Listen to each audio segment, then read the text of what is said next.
যে খবরের দিকে আমাদের নজর রয়েছে, অর্থাৎ সামনেই লোকসভা নির্বাচন এবং তার আগেই বিজেপি প্রস্তাবিত প্রার্থী করা হয়েছে, যেমনটা করা হতে পারে, যেমনটা জানা যাচ্ছে শুভেন্দু অধিকারীর দুই ভাইকে, এবং সেই সংক্রান্ত বিষয়ে বিজেপি নেতৃত্ব যেমন কাঁথি তমলুকের তারা স্থানীয় বিজেপি নেতৃত্ব যেমনটা বলছেন যে এখানে একটা পরিবারতন্ত্রের আঁচ পাওয়া যাচ্ছে। এবং এ বিষয়ে আমরা আবারও ফিরবো, আমাদের প্রতিনিধি রয়েছেন সমীরণ সাহু আমাদের সঙ্গে। সমীরণ, তোমার সঙ্গে যে বিষয়ে কথা হচ্ছিল যে বিজেপি প্রার্থী করা হতে পারে শুভেন্দু অধিকারীর দুই ভাইকে, তো সেক্ষেত্রে বিজেপি নেতৃত্ব কতটা আশাবাদী তাদের এই জয়ে?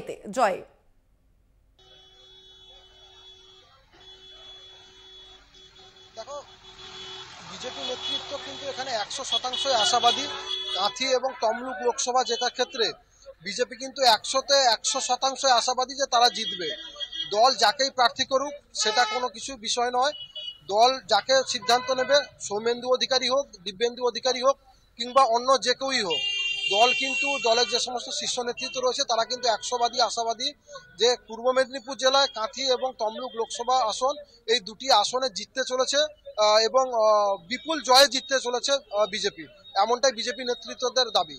অর্থাৎ সমীরণ, তুমি যেমনটা বলছো এবং স্থানীয় নেতৃত্ব যেমনটা জানাচ্ছে যে এখানে কিন্তু কোথাও গিয়ে অন্য প্রার্থীদের মুখ খুব একটা গুরুত্ব রাখছে না, যার মুখ গুরুত্ব রাখছে তিনি হলেন প্রধানমন্ত্রী নরেন্দ্র মোদী। একদম একদম। এখানে আমরা বেশ কিছু জনের সঙ্গে কাল থেকে আমরা এই বিষয়ে কথা বলেছি এবং যারা কর্মী রয়েছে প্লাস নেতৃত্ব রয়েছে তাদের সঙ্গে আমরা কথা বলে যেটা বুঝতে পেরেছি যে এখানে নরেন্দ্র মোদীর ফেসেই কিন্তু এখানে ভোটটা হবে। লোকসভা ভোটে মূলত নরেন্দ্র মোদীকে জেতানোর লক্ষ্যে এবং কেন্দ্র সরকার গঠন করার লক্ষ্যে যে ভূমিকা গ্রহণ করে, সেক্ষেত্রে 35টি আসন জেতানোর লক্ষ্য দিয়েছিল অমিত শাহ। সেই শাহের 35টি আসন জেতানোর লক্ষ্যকে টার্গেট করে এবার কিন্তু বঙ্গীয় বিজেপির যে সমস্ত নেতৃত্ব রয়েছে তারা কিন্তু ঝাঁপিয়ে পড়েছে সব জায়গায়। পাশাপাশি পূর্ব মেদিনীপুর জেলাতেও এর কোনো ব্যতিক্রম হবে না।